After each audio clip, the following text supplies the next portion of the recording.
నుండి ఆసరాగా చేసుకుని ఏ విధంగా వీరు చట్టం నుంచి తప్పించుకోవడానికి ప్రయత్నం చేస్తున్నారు.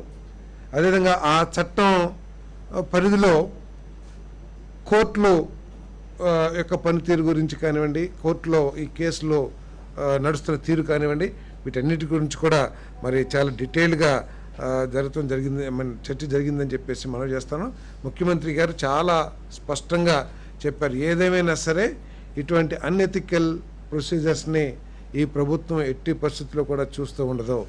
వారు ఎవరైనా సరే ఎవరినైనా ఆడపిల్లల్ని కించపరిచే విధంగా కానీ, మహిళల్ని కించపరిచే విధంగా కానివ్వండి, లేదు ప్రభుత్వం మీద అబద్ధాలు ప్రచారం చేయడం కానివ్వండి, లేదా కొంతమంది ముఖ్య నాయకుల్ని టార్గెట్గా చేసుకుని వ్యక్తిత్వ హననానికి పాల్పడే ప్రయత్నం చేస్తాం కానీ చట్టంలో ఉన్న మరి అన్ని అవకాశాలను సద్వినియోగం చేసుకుని మరి లీగల్గా కూడా స్ట్రాంగ్ చేసి మరి చర్యలు తీసుకోవాలని చెప్పేసి కూడా మరి ముఖ్యమంత్రి గారు ఆదేశించడం జరిగింది. దానికోసం కొన్ని సూచనలు కూడా వారు చేశారని చెప్పేసి మనం చేస్తాం. ఒక రాష్ట్ర స్థాయి సోషల్ మీడియా రెస్పాన్స్ సెల్ను ఒకటి ఏర్పాటు చేయమని చెప్పారు.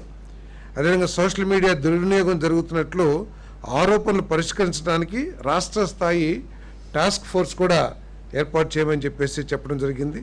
సోషల్ మీడియాతో దుర్వినియోగం, విద్వేషం మరియు వ్యక్తిత్వ హననానికి వ్యాప్తి చేసే హ్యాండిల్స్ను గుర్తించడానికి ఆధునిక ఫోరెన్సిక్ టూల్స్ని మరి సమకూర్చుకోవటానికి నిధులు కూడా ఏర్పాటు చేయమని చెప్పేసి కూడా మరి ముఖ్యమంత్రి గారు ఆదేశాలు ఇవ్వడం జరిగింది. మరి సోషల్ మీడియా దుర్వినియోగం సమస్యలపై అవగాహన పెంపొందించడానికి అన్ని SHOలకు కూడా శిక్షణ ఇవ్వాలని చెప్పేసి కూడా సూచించడం జరిగింది. సైబర్ ఇన్వెస్టిగేషన్పై అవగాహన, పరిజ్ఞానం కలిగిన పీపీలను నియమించుకోవాలని చెప్పేసి కూడా చెప్పారు. అవసరమైతే పోలీస్ డిపార్ట్మెంట్ కూడా దీంట్లో అవగాహన ఉన్న వ్యక్తుల్ని, పీపీలని వారు సెలెక్ట్ చేసుకుని ప్రభుత్వానికి రికమెండ్ చేసినా కూడా చేసే ఆలోచన కూడా చేయమని చెప్పేసి కూడా మరి ముఖ్యమంత్రి గారు సూచన చేయడం జరిగిందని చెప్పేసి మనం చేస్తాను.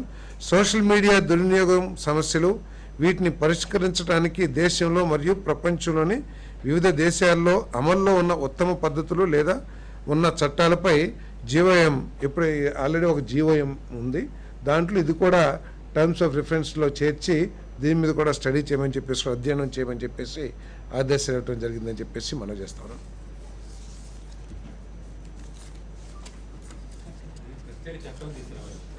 అంటే అన్ని కూడా స్టడీ చేయాలి. ప్రత్యేక చట్టం తీసుకురావాలా, లేకపోతే